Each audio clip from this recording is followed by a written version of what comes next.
They ask him about this, and so here's his response. David. Mike, Dallas Morning News.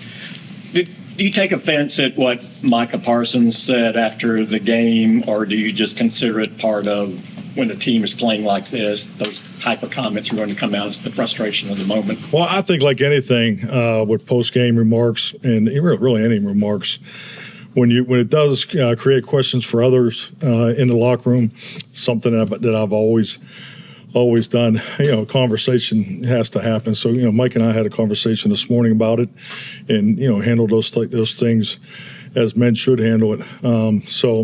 That wasn't his intent. And, so that's something he can talk on. But, the other part of it too is what comes out of this too, all the way around, questions for others. And also, I don't want to see my players get attacked also from the other side of this too. So we have so much more that we need to focus on. And that's really what we talk about pretty much throughout the day-to-day is just we just got to keep it about football, bear down on the things we know we need to improve on, build off of some of the things that we felt like we got better, throughout these games coming out of the bye. But these are the things that you need to eliminate from your culture. And just like anything, conversations bring resolution. So and I think this is an example of that. You talked about that before, just to keep the focus on football, but there are the peripheral issues that come from losing, especially when expectations were above where you were. This is coming.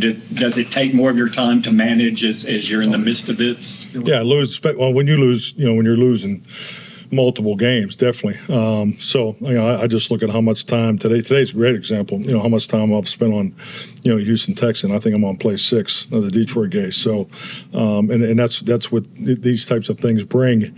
And that's why, frankly, I think it's harder when you win. Handling success, to me, has always been the biggest challenge in this. We have a great opportunity to be in an adverse situation as a group of men to go do something people don't think we can do. And been there before, excited about it. Most of the times come out the other end. And that's what I'm focused on. So, but to get there, you got to, utilization of energy and all that application of how we want to unite and continue to work is important. So, I think all these guys, we all need to focus on our mental space, take care of ourselves, hug our families, because they're the ones that have to listen to most of this stuff, but we need to just keep it about football, because if we're not working on football, our opponent is an hour or two better than us already. So that's my message. Micah Parsons isn't focused on football. That's what Mike McCarthy is saying. And Mike McCarthy is saying something that I wish he'd have said before it involved him. He said, do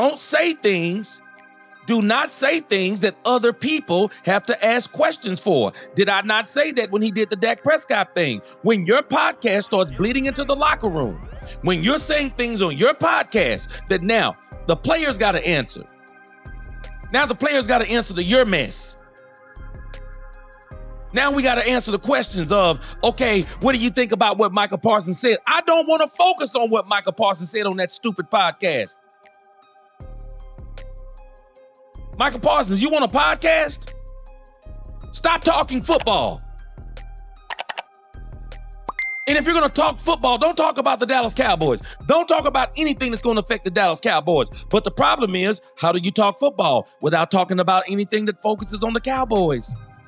Because everything involves them. Everything Micah Parsons says about football, I'm going to look at his team. If he says he gives his top 10 quarterbacks, then I'm going to look, did he pick Dak? It's amazing to me. I wish he would have said who are the top 10 defensive ends, but he didn't want to deal in his position because he knows he's not in it. I wish they would have dealt in the top 20, because we can't even say the top 10, the top 20 cornerbacks, because Trayvon Diggs is not in it.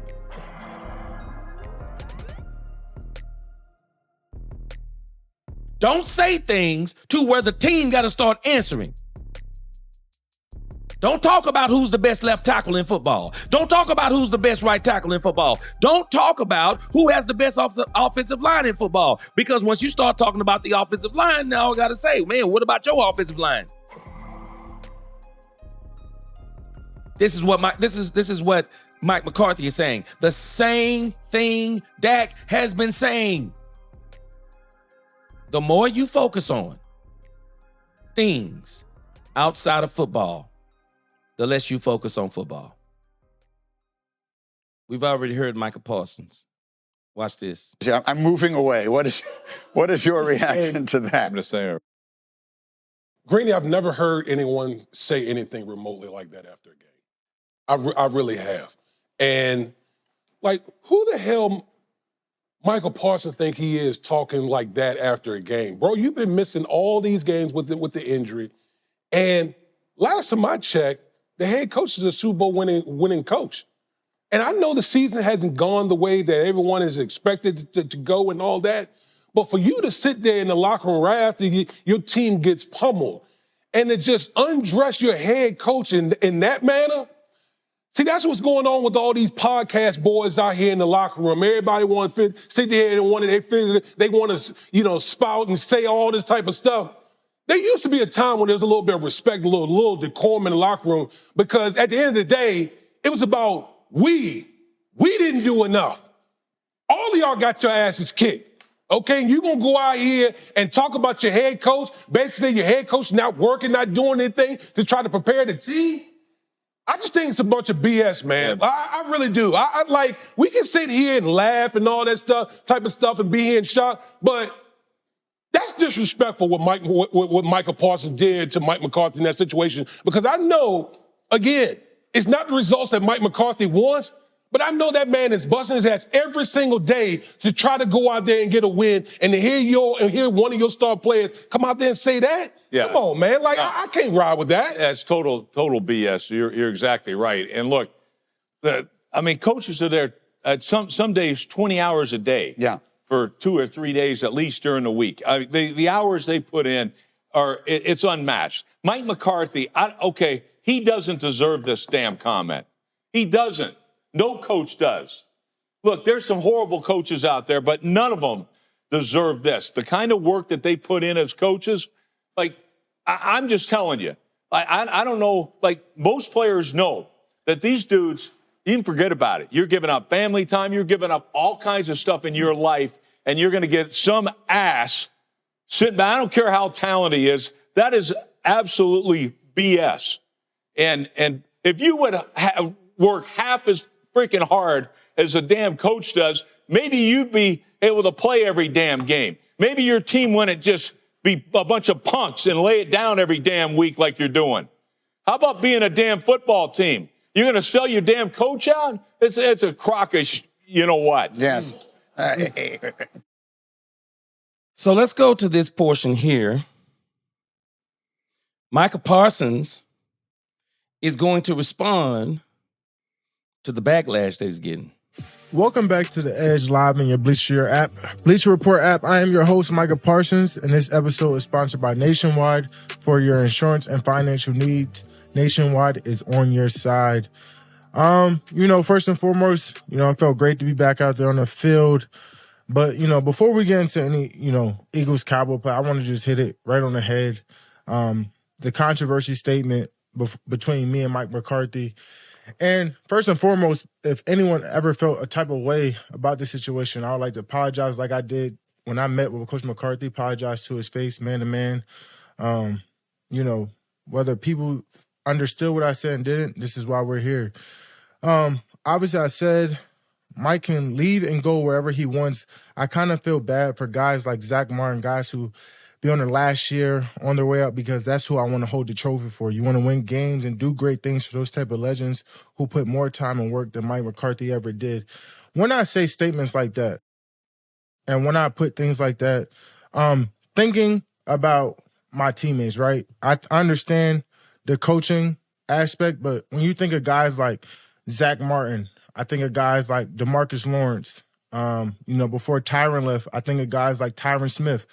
I think of guys like Zeke.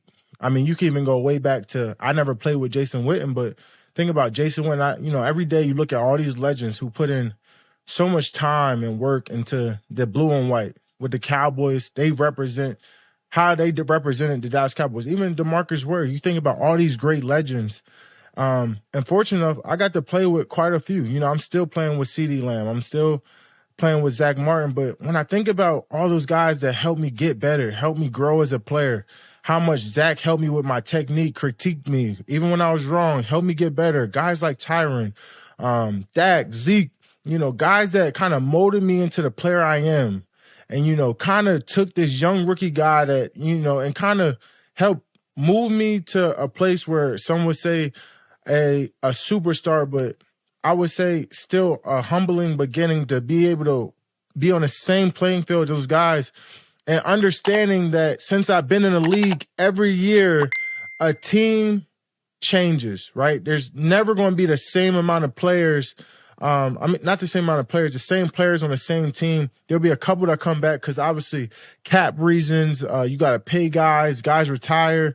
But since I've been, MG retired, obviously we let him go, but MG retired. But all those great players that I didn't even think we would lose Tyron. So, you just play with so many great players. You never know when it's going to be their last year. I understand that guy like Zach's in his last year of his deal. He could look at retirement. I don't know yet, but, obviously we understand how much time he's put into Dallas Cowboys. He's a legend. He's going to be a Hall of Famer. He just done so many great things. So when I think about guys who I want to win a title for, he's at the top of my list. When Tyron's here, I want to win a title for him and Zach. So it just didn't matter to me about the player. It just didn't matter about the importance and how much, they bring to the program. These guys have just been always true leaders, always been devoted to helping everyone grow. So to me, and it has nothing to do with coaching, right? I look at a situation like, Dan, Dan's like an uncle to me. And at the end of the day, Dan can always do his best for him. I always knew he was a great coach. I never questioned his coaching ability, but, he decided to take on a better job. Who knows at the end of this year, Mike is one of the most winningest coaches in NFL history. And that's the God honest truth. We went 12-5 3 years in a row. That didn't happen because Mike's a bad coach, because he's a good coach. And just because one person has trial and error in 1 year, that just doesn't define him. So it honestly hurts me to read these clippings of Rex Ryan and Damien Woody, and we're going to pull them up because it just honestly is infuriating. A guy like Woody, right, a former player, he's a Super Bowl champ, he should know the significance of one, throwing out someone's injury. Like I wanted to get injured. Now that's blatant disrespect. I've never missed a game in my career, not college, not high school, not even to about 4 or 5 weeks ago to injury. To say that I'm just missing games because of injury, like it's just some injury after I suffered a significant injury playing the game that we love. Someone who's been around teams and legends at that can say, like, that's how I know we all have to see through the BS of what these TV analysts are trying to do and, provide us and basically take words I never once threw or even intended to throw Mike McCarthy under the bus. He first said, I never threw Mike McCarthy under the bus. But he fixes it and says, I didn't intend to throw Mike McCarthy under the bus. The road to hell is paved with good intentions. And if I could give Micah Parsons some advice, and I know he's not going to listen, but if I could give Micah Parsons some advice, you need to start thinking before you talk. Because if you think before you talk, you don't have to come back and fix what you said. Do y'all know the other part of this conversation, that Micah is too immature to understand why he's getting the backlash? And I'm gonna let you hear what he's talking about from Damien Woody and what he's talking about from Rex Ryan. But the reason why, he's not emotionally intelligent yet. I hope he gets there. But you don't need to be speaking on any player as if they're retiring. Are y'all not catching stuff? See, I get caught up in these words. He's saying stuff that he actually should not be saying. Who told you Zach Martin was going to retire? Who told you? Did he tell you that in confidence? Did he tell you this was his last year? Or are you looking at the fact that you said he's in the last year of his deal? Are you telling us that you know the plan going forward, and the plan going forward is to let go of guys like Zach Martin? Who told you Zach Martin was going to be gone? Do y'all see the problem? Who told him DeMarcus Lawrence was going to be gone? Who told him that any of these players, how does he even know? How does he know Mike McCarthy can go anywhere he wants to and coach? How does he know Mike McCarthy is gone? You were talking, Micah Parsons. You don't even hear yourself. You were talking in a manner to where anyone listening to you, you're talking like it's the farewell for all these players. That's how you were talking. And you wonder why. You wonder why you're getting so much backlash. How do you wonder? How do you wonder? There's nothing to wonder, Micah Parsons. Mike McCarthy said it right.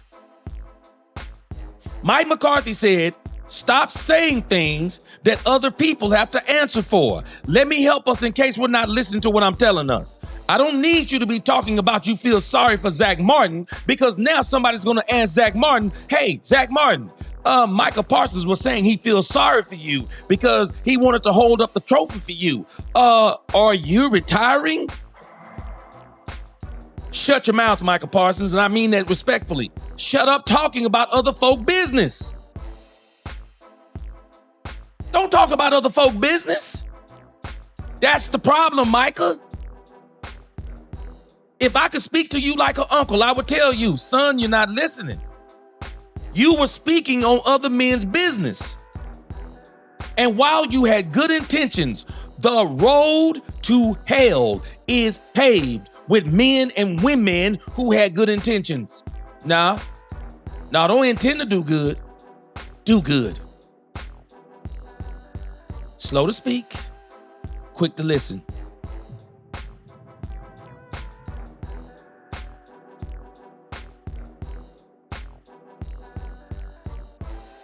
Y'all see what happened when you start talking other men's business. Shut your mouth. Stop talking about other men's business on your podcast. Your podcast is your business. Stop talking other men's business in the post game. They're talking to you. Don't answer questions about anyone else. If you can answer, I was devastated when Dak Prescott was hurt. Okay, Dak don't have to answer the questions about how you felt. They're asking you how you feel. And when they ask you about Mike McCarthy, you tell them, I don't know anything about Mike McCarthy being here or not. That's above my pay grade. I just want to talk about what I did in the game. That's all I want to talk about. Stop talking about other men's business so other men don't have to answer questions about you talking about their business. That's what they're talking about.